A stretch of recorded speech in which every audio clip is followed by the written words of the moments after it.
The first tip I have for dads going through custody is to keep your emotions in control. You've got to understand, especially in the beginning stages of when this thing first starts off and you know you're headed to court, that she's going to do everything she can to push your buttons. You know exactly what I'm talking about. She knows how to piss you off, and she's going to use that to her advantage. How's she going to do that? She's going to try to piss you off and record you. She's going to try to piss you off and have you react and maybe bring criminal charges against you. Get away. Don't take the bait, okay? Next, see if you can give mediation a shot. Anytime you can resolve a case without going to court, it's generally going to be better, okay? Sometimes she's going to be unreasonable and completely without logic, and you have no choice but to try the case. But generally, you and her are going to have the ability to work things out better than a judge will. Why? Because a judge is going to slap you normally with some sort of standard schedule that doesn't take into account where exactly you live versus where she lives, doesn't take into account what your Thanksgiving schedule is versus her Thanksgiving schedule, or what you do for Christmas. It's just going to throw down something standard because the court doesn't have time to go through all that. So if you can get it resolved with her, it's going to work out better generally, okay? Next, don't use the children as pawns, or don't allow her to use the children as pawns, okay? To be able to get things done. You know, a lot of times parents will be tempted to want to use your children as a witness.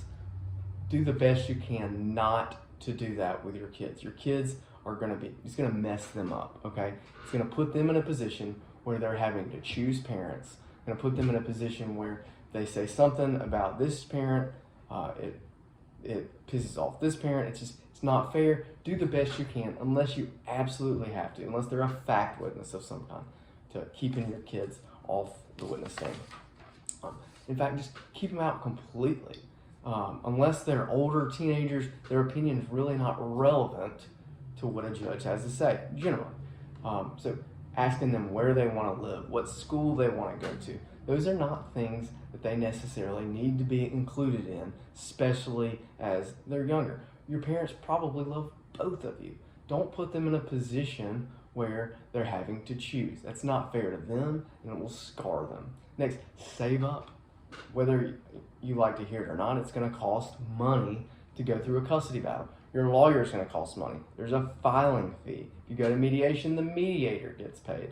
If you have to hire a process server, the process server gets paid. Counseling a lot of times costs money. There's a psych eval, that costs money. Drug testing costs money.